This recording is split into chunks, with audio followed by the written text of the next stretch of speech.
Jama'a barkanmu da warhaka daga tashar tamu da za ta dinga bayani game da mawakan Hausa musamman Kannywood.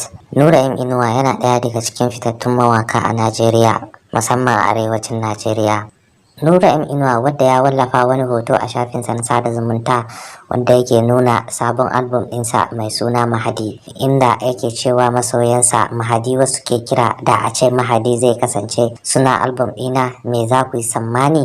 Tuni dai masoyansa da masu bibiyansa har ma da abokan sana'arsa suna ta masa martani. Cikin waɗanda suka yi masa martani har da fitaccen mai shirya fina-finan nan Abubakar Bashir Mai Shadda, inda yake cewa abubuwa daban-daban na nishaɗi, darasi da kuma faɗakarwa. Hakan kuma Bashir Mai Shadda ya ci gaba da cewa kana cikin aminci Mahadi Nura M Inuwa, Allah ya kara ɗaukaka da arziki, amin summa amin. Nura M Inuwa wadda yake alfahari da masoyansa, kusan kowane lokaci yakan wallafa hotonsa a shafinsa na sada zumunta da wasu kalaman da zai faranta wa masoyansa. Faɗi sonka wani kalman da Nura M Inuwa ya amfani da shi yayin da ya wallafa wani hotonsa a shafinsa na sada zumunta. Tuni masoyansa suna ta masa martani da Mahadi sarki, Mahadi mai dogon zamani da dai sauransu. Nura M Inuwa na ɗaya daga cikin mawakan zamani wadda za a iya cewa ya yi shahara a ƙasar Hausa kuma ya yi waƙoƙi musamman na soyayya da dama. A wata tattaunawa da BBC ta yi da mawakin a shafin Instagram da Facebook, mawakin ya bayyana cewa ya fara waka ne tun shekarar 2007 kuma ya fara waka ne da wakar siyasa.